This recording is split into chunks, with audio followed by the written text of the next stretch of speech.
وبركاته. بسم الله والحمد لله والصلاة والسلام على رسول الله. أما بعد، قال المصنف: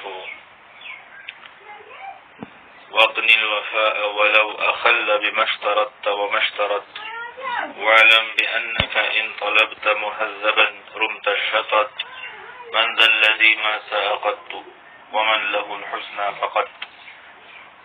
عزیز طلبہ، مجموعۃ من النظم والنثر سے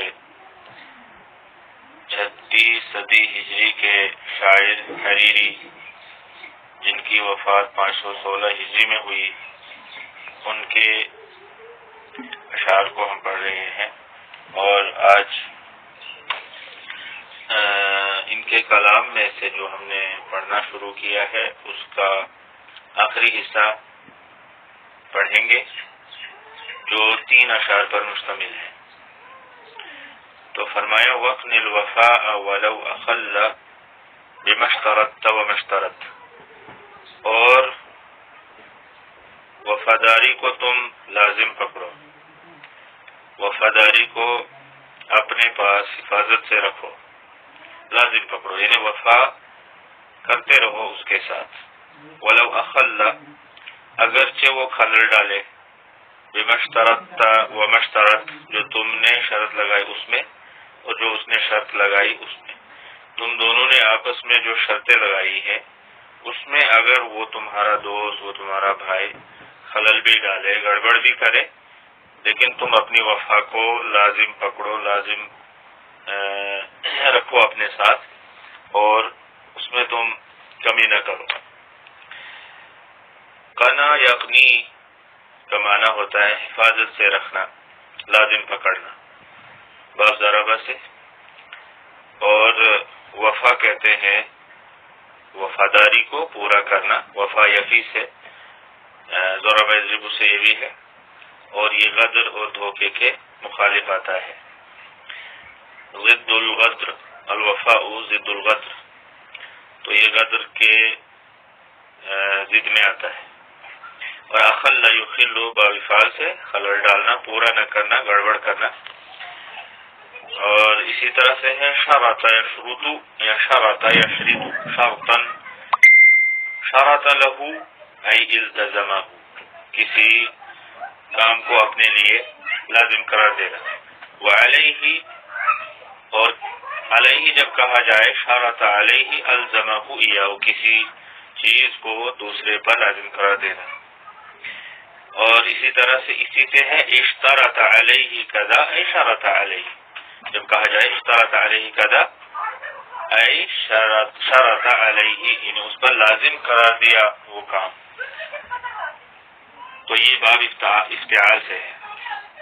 پھر کہا وَاعْلَمْ بِأَنَّكَ إِن طَلَبْتَ مُهَذَّبًا، اور جان لو کہ اگر تم نے کسی مہذب انسان کو طلب کیا، رُمْتَ الشَّطَطَ، تو تم نے حد کو پار کیا، تم نے حدود کو پار کیا، حد سے تجاوز کیا.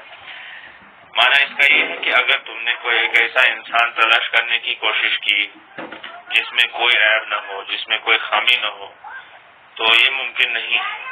اس لیے کہ کسی انسان کے اندر جہاں اچھائیاں ہوتی ہیں تو اس میں کوئی خامی بھی ہوتی ہے، کیونکہ وہ انسان ہے. اور اگر تم نے بالکل بے عیب انسان کو تلاش کرنا شروع کر دیا تو پھر تم نے حد کو تجاوز کیا، تم نے حدود کو پار کیا. رمت الشطط، تو تم نے پھر شطط، حد کو تجاوز کرنا، اس کا تم نے پھر ارادہ کیا. رمت الشطط، حد کو تجاوز کرنے کا تم نے پھر ارادہ کیا ہے. تو اس میں جو ہے مہذب، مہذب کس کو کہتے ہیں؟ ای الذی لا نقص فیہ، ایسا انسان جس میں کوئی نقص نہ ہو. تہذیب سے، تہذب یہذب تہذیب، باب تفعیل سے. اور الشطط، شط یشط یا شط یشط، نصارہ سے اور ضربہ سے. جیسے شرط یشرط اور شرط یشرط، یہ دونوں نصر اور ضربہ سے، اسی طرح سے یہ بھی ہے. شط یشط شطوطا و شططا معنی ہے بعود یعنی دور ہونا. اور جب کہا جائے شط فی الامر تو اس کا معنی ہوتا ہے امعن وجاوز الحد، اس نے وہ دور چلا گیا یا اس نے وہ گہرائی میں چلا گیا اور حد کو پار گیا. اس کے بعد ہے من ذا الذی ما سأخذت، کون ہے وہ جس نے کبھی برائی نہ کی ہو، غلطی نہ کی. ومن له الحسنى فقط، اور کون ہے وہ جس کی صرف نیکیاں ہی ہو. ایسا انسان نہیں مل سکتا کہ جس نے کوئی غلطی نہ کی ہو، برائی نہ کی ہو اور جس کی صرف نیکیاں ہی نیکیاں ہوں، حسنات ہوں، صالحات ہوں. ایسا انسان مل ہی نہیں سکتا ہے. اور ساء یسوء کا معنی ہوتا ہے ساء یسوء سوءا و سواء لحقہ ما یشینہ ویقبحہ، انسان جس کے ساتھ لگ جائے ایسی کوئی بات جو اس کو برا بنا دے، ایسی کوئی صفت اس کے اندر پیدا ہو جائے یا اس کے ساتھ لگ جائے کوئی ایسی چیز جس کی وجہ سے وہ برا بن جائے، ما یشینہ جو اس کو برا بنا دے، جو اس کو نہ جچے، جو اس کو شوبھا نہ دے، ویقبحہ اور اس کو کبھی بنا دے، برا بنا دے. اس کے بعد ہے قط اور فقط. اس کی میں تھوڑی تفصیل بتاتا ہوں. لہا ثلاث احوال، اس قط اور فقط کے 3 حالات ہیں.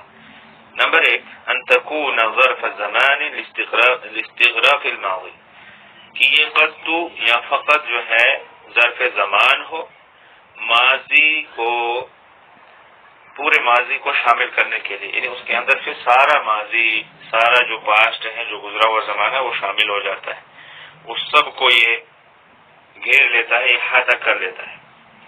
وَهَذِهِ بِفَتْحِ الْقَافِ وَتَشْدِيدِ الطَّاءِ مَذْمُومَةً، اور یہ قاف کے فتحہ کے ساتھ آتا ہے اور طاء کی تشدید کے ساتھ میں ضمہ بھی ہوتا ہے. وَتَخْتَصُّ بِالنَّفْيِ، اور یہ نفی کے ساتھ خاص ہے. جیسے کہ مثال کے طور پر کہا جائے گا ما فعلت هذا قط، میں نے کبھی بھی ایسا نہیں کیا، یعنی ماضی میں نے کبھی بھی ایسا نہیں کیا، تو سارا ماضی آ گیا اس میں. فیما مضى وانقطع، اس وقت میں جو گزرا اور جو انسان سے کٹ چکا ہے، چلا گیا ہے. یہ تو پہلی حالت ہے. دوسری حالت ہے الثانیہ ان تكون اسم فعل بمعنى يكفي، کہ یہ قط اس میں فعل ہو، اس میں فعل کے معنی میں ہو، اس میں فعل ہو اور یکفی کے معنی میں ہو. فتزاد نون الوقایہ مع یا المتکلم، تو پھر یا متکلم کے ساتھ نون وقایہ کا اضافہ کیا جاتا ہے. جیسے کہ کہا جاتا ہے قطانی، قطانی، قطع وہی ہے یا قطانی یا قطنی، تو بیچ میں یا متکلم سے پہلے اور طوا کے بعد نون جو ہے یہ نون وقایہ ہے. تو قطنی کا معنی ہوگا یا کفانی، میرے لیے کافی ہوا. قطقا یا قطقا کہا جائے گا اے کفا کا، آپ کے لیے کافی ہے وہ. یہ تو دوسرا حال ہوا. تیسرا حال ہے ان تکون بمعنی حسب اے کافٍ، کہ حسب کے معنی میں ہو یعنی کافی کے معنی میں ہو. وهذه بفتح الكاف وسکون الطاء، یہ کاف کے فتح کے ساتھ آتا ہے، کاف نے بڑے کاف، یہ کاف کے فتح کے ساتھ آتا ہے اور طاء کے سکون کے ساتھ آتا ہے. وقلما تذکر غیر مقنونۃ بالفاء، اور بہت کم اس کو فا کے بغیر ذکر کیا جاتا ہے، یعنی اس کے ساتھ اکثر جو ہے فا لگتی ہے، جیسے فقط کہا جاتا ہے، فقط، تو بغیر فا کے اس کو بہت کم ذکر کیا جاتا ہے. یقال اخذت درہما فقط، کہا جاتا ہے میں نے صرف 1 درہم لیا، تو پھر صرف اردو میں اس کا معنی ہوگا صرف کے معنی میں.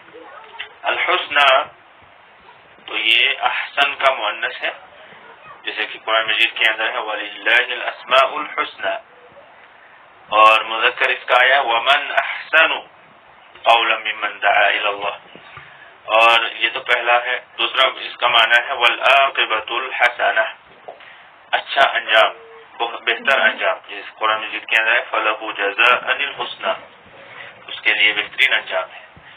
تو آج یہیں پر رکتے ہیں، باقی آنے والے دروس میں انشاءاللہ تعالی۔ والسلام علیکم ورحمۃ اللہ وبرکاتہ۔